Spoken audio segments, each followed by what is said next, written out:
Cuarto fragmento de clase 16. Estaba haciendo una reflexión acerca de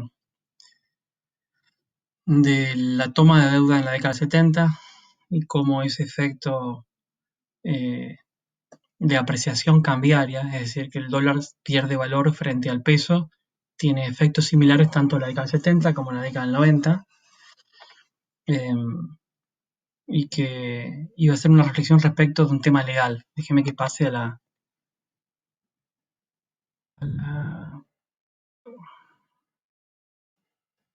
iba a decir Filmina, no me acuerdo el nombre. Ahí está. De cada partida y plan break. Ahí está.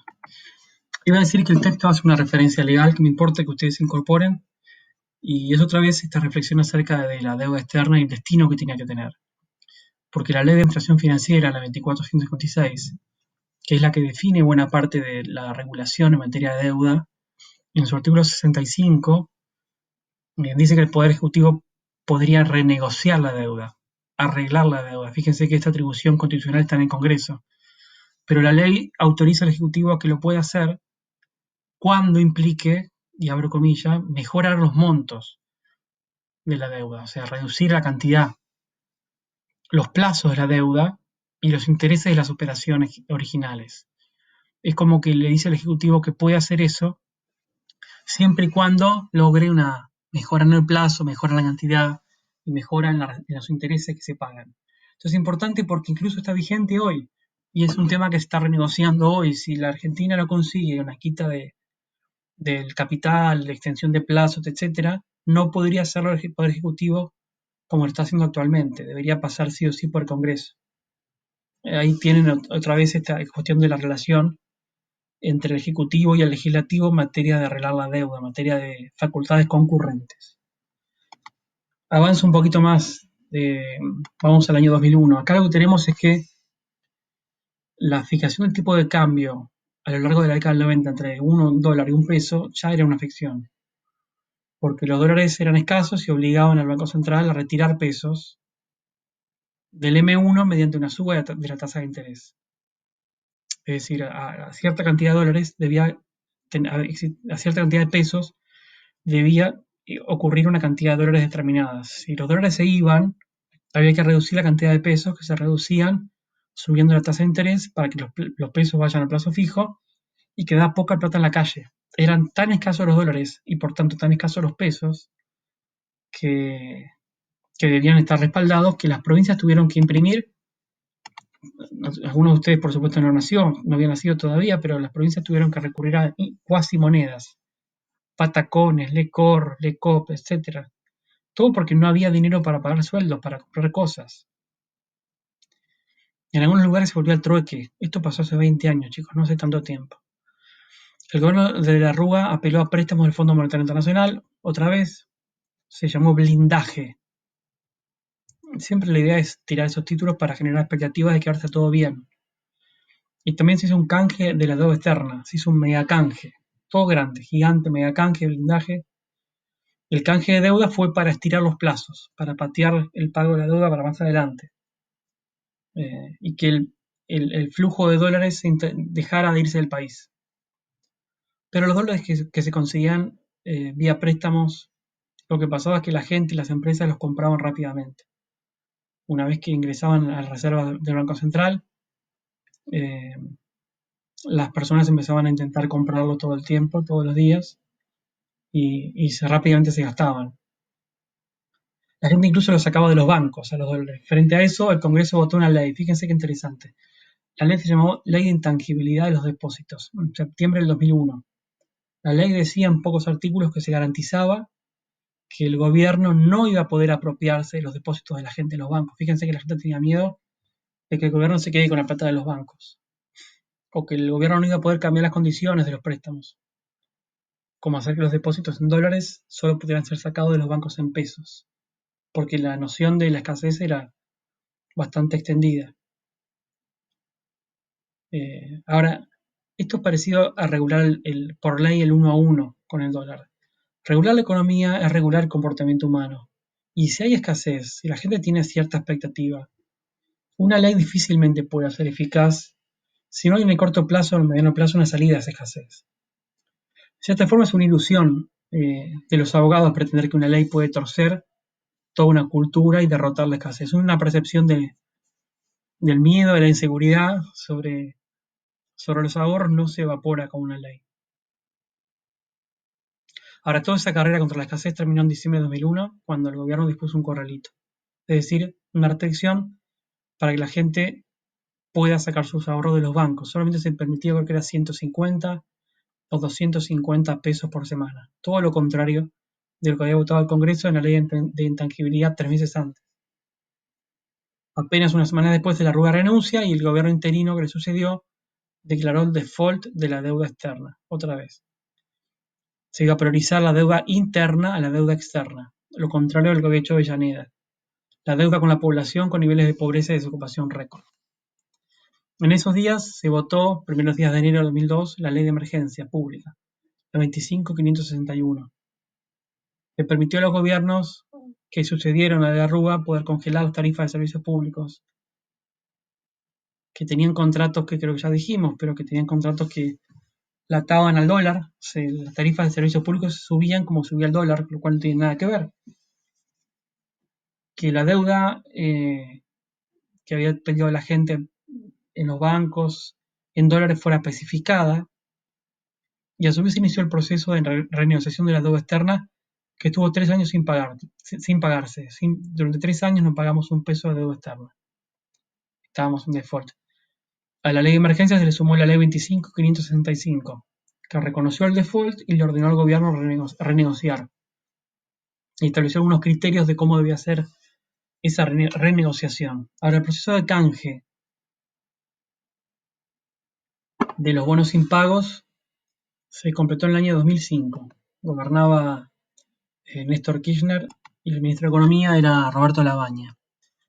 Se le ofrecieron a los acreedores una quita de la deuda muy grande. Se le iba a pagar mucho menos de lo que decía el bono que valía, y aceptaron esa oferta argentina el 75% de los acreedores. El monto total de la deuda que había que arreglar eran casi 95.000 millones de dólares. Había sido el default más grande del mundo. El éxito, como dije, se midió por la quita, que implicó un descuento de entre 60 y 70%. No está bien claro cuánto, incluso podría ser un poco menos, porque había un bono que se ajustaba por el Producto Bruto Interno. Si el país crecía un poco más, se iba a pagar más. Es como que los acreedores iban a acompañar a la Argentina, y si la Argentina tenía capacidad de pago porque crecía, iba a pagar un poco más. Algunos de los que no aceptaron la propuesta, que no era muy generosa para los acreedores, iniciaron juicios en Estados Unidos y en Europa. Resulta que desde la década del 70, los bonos argentinos y los de otros países, pero nos interesan los nuestros, incorporaron una cláusula por la cual los bonos que se emitían en los mercados bursátiles del exterior, en especial en Nueva York, podían prorrogar la jurisdicción, podían hacernos juicios si no pagábamos en Nueva York. Es decir, operaba una prórroga de jurisdicción, de la jurisdicción judicial. Este es un tema discutido, bien interesante, porque hasta la dictadura militar no estaba permitido esto. El texto de la vía hace alguna referencia a este punto. La Argentina había sido pionera en la doctrina de preservación de la jurisdicción de tribunales argentinos para resolver conflictos que tengan que ver con el Estado argentino. Esto tenía que ver con la doctrina Calvo, 1860 y pico. Como dije, esto se modificó en los años 70 y se profundizó durante los 90 mediante tratados bilaterales de inversiones, que directamente autorizaban a hacernos juicio a un inversor que, no sé, en Argentina había comprado una fábrica y el gobierno tomaba alguna medida que lo afecte, podía directamente hacernos juicio en Nueva York o donde fuera el país del cual era el inversor, sin pasar por los tribunales argentinos. Es la extraterritorialidad absoluta de la jurisdicción. Por un hecho que pasa en Argentina, no se hace juicio en, qué sé yo, Camboya. En ese contexto, el juzgado en el cual se iniciaron esas causas en Nueva York se hizo famoso, sobre todo por el nombre del juez, que sistemáticamente le dio la razón a los acreedores en contra de la Argentina. Era Tomás Griesa, que, que en ese contexto los acreedores intentaron embargar las embajadas argentinas, los aviones de aerolíneas argentinas, el barco escuela de la Marina, la fragata Libertad.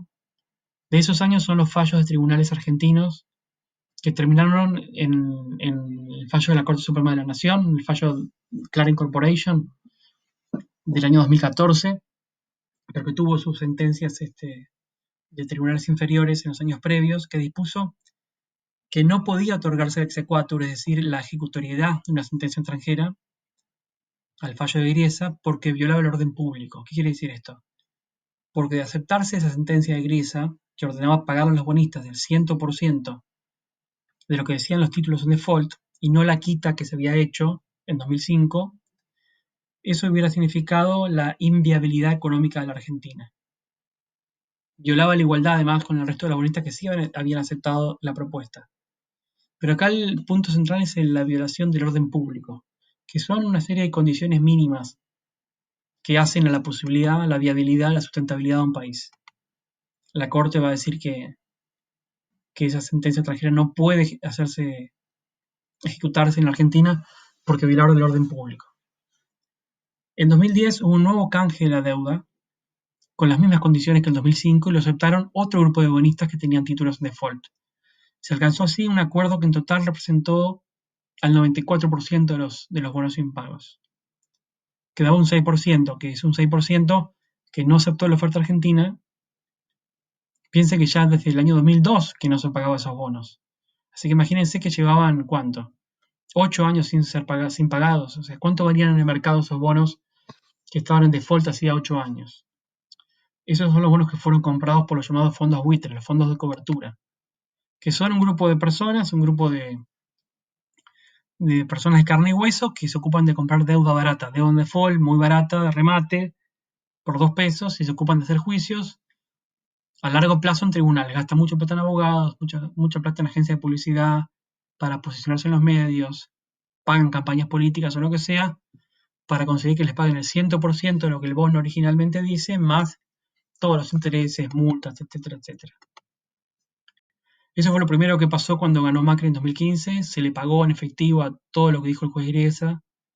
Se calcula que ganaron miles de millones de dólares comprando muy, muy barato y haciendo juicio y cobrando en efectivo más intereses 13 años después.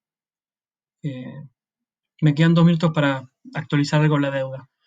Lo que hizo el gobierno de Cambiemos fue aprovechar la ventana de un endeudamiento muy bajo que traía la Argentina del periodo kirchnerista.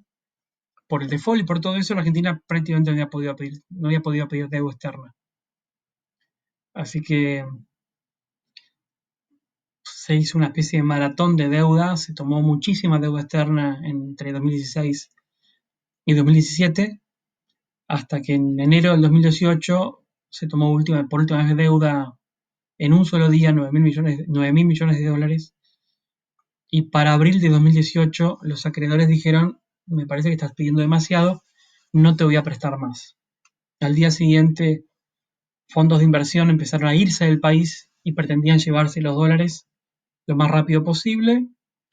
El Banco Central vendió en apenas semanas decenas de miles, creo que fueron 15.000 millones de dólares en semanas. El dólar pasó de 20 pesos a 25, después a 30, para septiembre estaban 40. El gobierno recurrió a un préstamo al Fondo Monetario Internacional, que como ustedes se podrán imaginar, la gente rápidamente compró todos los dólares que pudo para poder llevárselos a la casa, para poder sacarlos afuera del país, para esa sensación de escasez que no se frena con nada, hasta que en septiembre del 2019 restringió la venta de dólares, hizo un cepo, como había hecho Cristina en su momento, y declaró que no podía pagar la deuda y que había que renegociarla.